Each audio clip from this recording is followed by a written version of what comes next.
Eto naman po mga bossing ko, ang isa sa mga sikreto na perpektong sangkap upang sa ganon kayo po ay mas lumebel up ang swerte. Para magkaroon ng malaking benta araw-araw, kayo po ay laging buenas.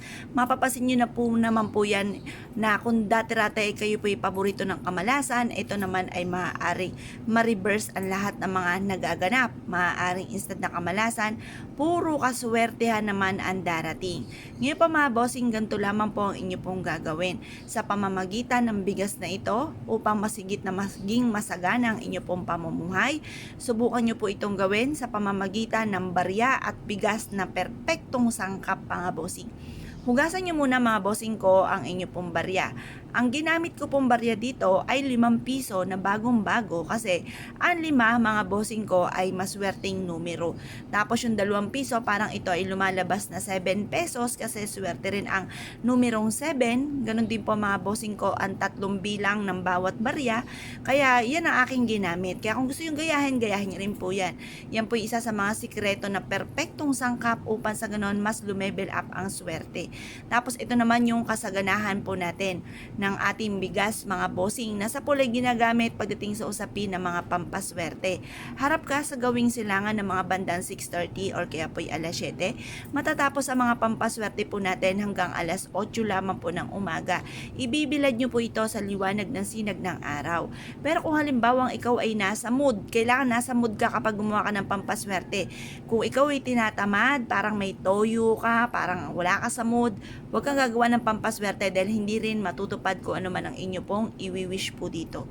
At pagkatapos mga bossing ko ay mas mainam na ito po mga bossing ko ay gamitin po natin na sangkap upang sa ganun bukod sa ating sipag at tiyaga at pananalig sa mahal na Panginoon para makamit natin ang ating mga pinapangarap.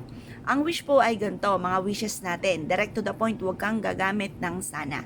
Sabihin nyo po, sa pamamagitan ng pampaswerteng ito, araw-araw ako na magkakaroon ng napakaraming benta. At syempre sa katayuan ko mga bossing ko, pampaswerte ang aking pong mga binibenta, kaya kumbaga ang aking pong kahilingan din ay lahat ng mga bossing ko na mag-a-avail sa amin ay yumamat maging matagumpay, maligtas sa anumang kapahamakan. Lagi ko rin po kayong isinasama, lalo-lalo na sa pagpapauso ko sa umaga. Lagi kong kasama ang mga bossing ko. Ngayon po, depende sa mga tinitinda po ninyo. Halimbawa, nagtitinda ka ng damit, masayahan yung customer na bibili ng damit ninyo, magandahan at bumalik po muli, yung mga ganun mga bossing. Basta isasama rin natin sa mga wishes.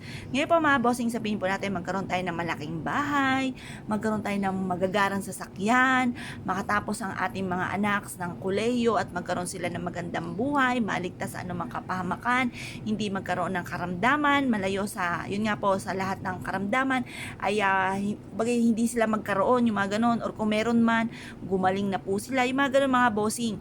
Ngayon po mga bossing, basta i-wish na lahat ang gusto po ninyo na walang gamit na sana, direct to the point. Pagtapos na kayo mag-wish, ibilad nyo lang ito hanggang alas 8 ng umaga. Makatapos ang alas 8 ng umaga, ay kunin nyo po ito.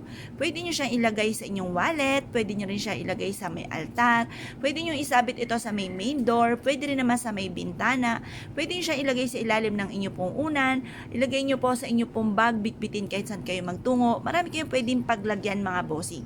Ang dulot nito ay swerte.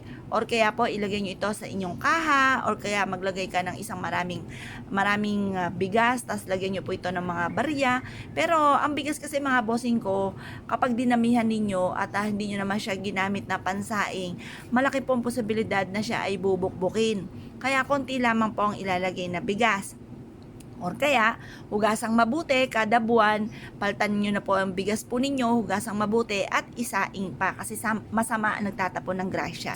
Ngayon po mga bossing ko, kayo pinaniwala at nais po itong gawin mga bossing. At siya mga bossing ko, good luck po sa iyo po lahat.